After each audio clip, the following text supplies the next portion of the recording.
Hi, welcome to China Currents. I'm Chris. This past Labor Day holiday in China, spanning from 29th April to 3rd May, is the first national holiday unaffected by COVID restrictions. The 5-day holiday is often referred to as the Golden Week in China. Every year, many people would get out of the houses, turn their work phones off, go on a trip with the family and enjoy the spring. But that hasn't really happened for 3 years, as vacation demand was severely suppressed by pandemic control measures, even though traveling wasn't entirely impossible. And during this year's Golden Week, tourism rebounded strongly, even exceeded pre-COVID levels. A total of 274 million domestic trips were made, a 70% increase from last year and 19% higher than 2019. This Labor Day is also the first long holiday since China resumed outbound group tours since February. Data shows that by early April, mainland outbound travel bookings for this holiday had multiplied by 18 times year-on-year. Thailand, Singapore, Malaysia, Indonesia, and the Philippines are the most popular destinations for Chinese tourists.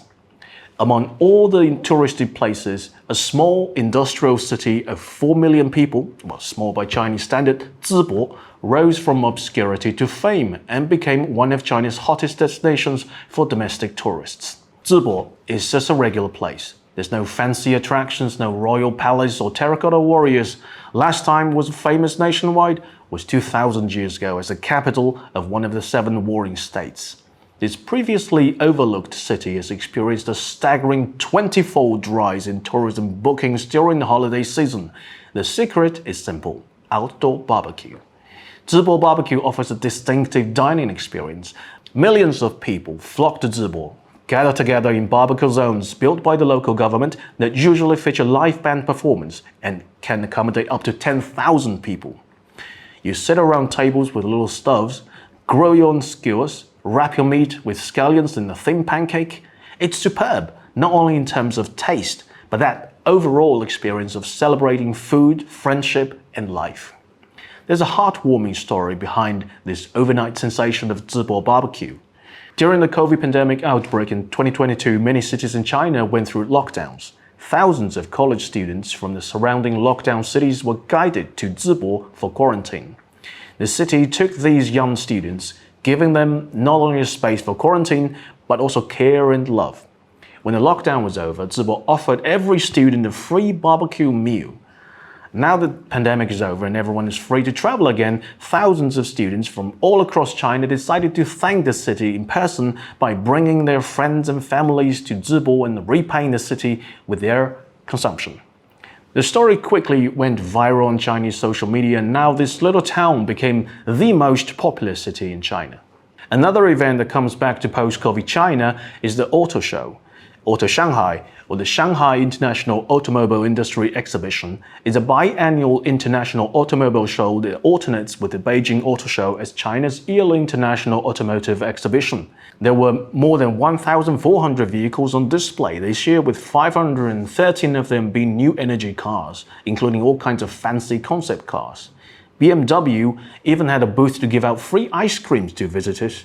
Everyone likes ice cream. Never had any luxury car attract as much attention as free ice cream. And that's true. A video showed that the workers running the ice cream booth were telling ethnic Chinese visitors that free ice cream had run out. But the next minute, they took out the frozen goodie and handed it to a white man with a wide smile on their faces.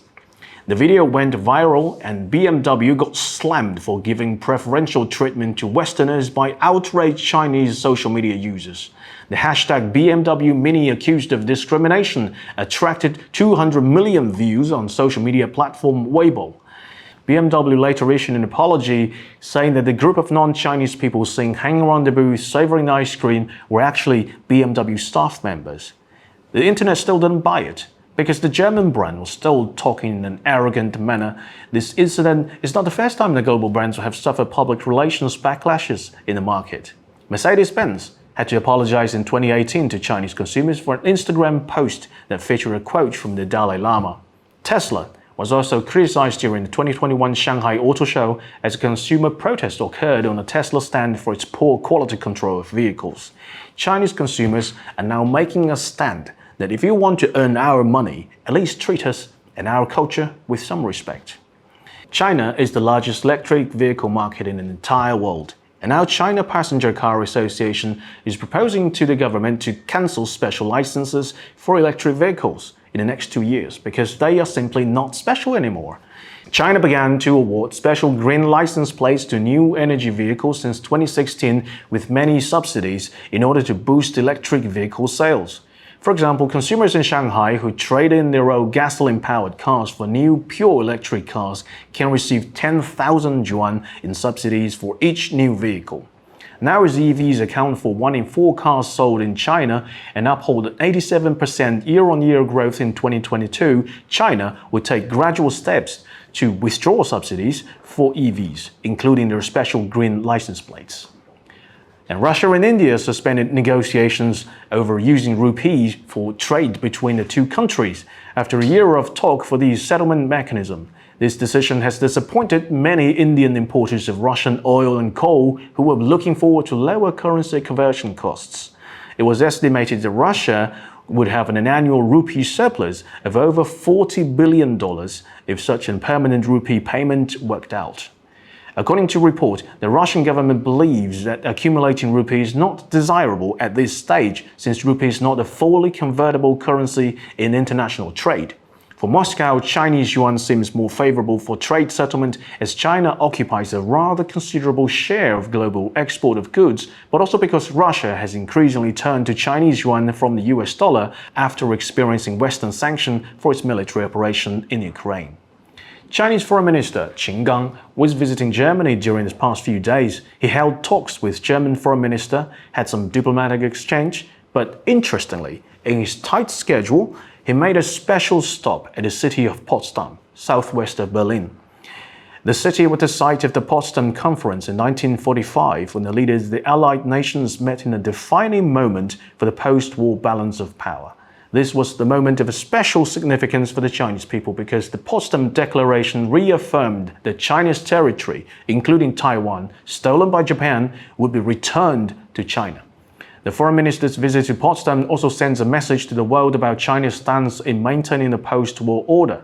He left a message in an autograph book, safeguarding the post-war international order, promoting world peace and prosperity, and achieving China's national reunification.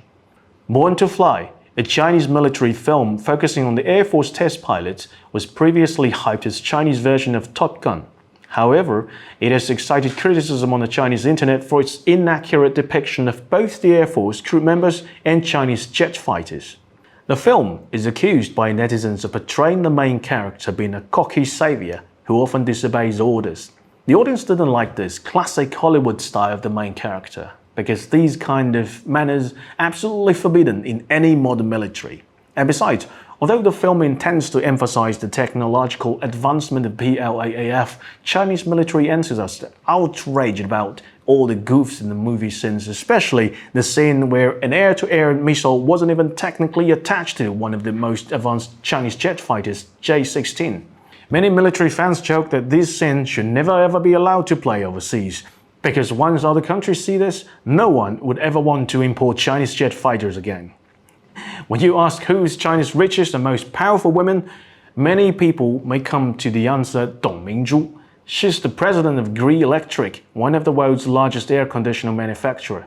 Because of her toughness in the business world, she's often called by the internet as the Iron Lady. Dong is also an outspoken person and has appeared on several Chinese TV shows, including one reality TV show in 2021, We Who Are New to the Workplace. The show invited several outstanding young college graduates to film them as they started their first job internship after graduation. Dong came to the show as one of the bosses, and she hired her own intern, Meng Yutong. The Iron Lady loved her new intern and even promoted Meng to be her full-time secretary after the show. She even said publicly that she wanted to nurture her young secretary to be the second Dong Mingzhu. Her promotion drew huge controversy back then on the internet. To have the CEO taking you under her wings as your first ever job? For most people at the time, Meng sure entered the fast track of climbing the corporate ladder. But after 2 years, the young professional quit the job last week. According to Meng's social media post, it was because her working hours were simply too intense. She didn't have any weekends for 2 months straight and even worked 21 hours straight in one day. The news again hit big on the social media, but this time everyone is on her side. Everyone resonates with her about the pain of working extra hours, about how the bosses would always paint you a beautiful big picture just to tell you to work harder now. Meng said that she's planning to apply for graduate schools. Maybe she's not born to be the second Iron Lady, but herself after all. Now, that's what's been happening in China for the past week. Thank you for watching this episode of China Currents. If you have any thoughts and comments on our show, please contact us at email address below. Looking forward to hearing from you.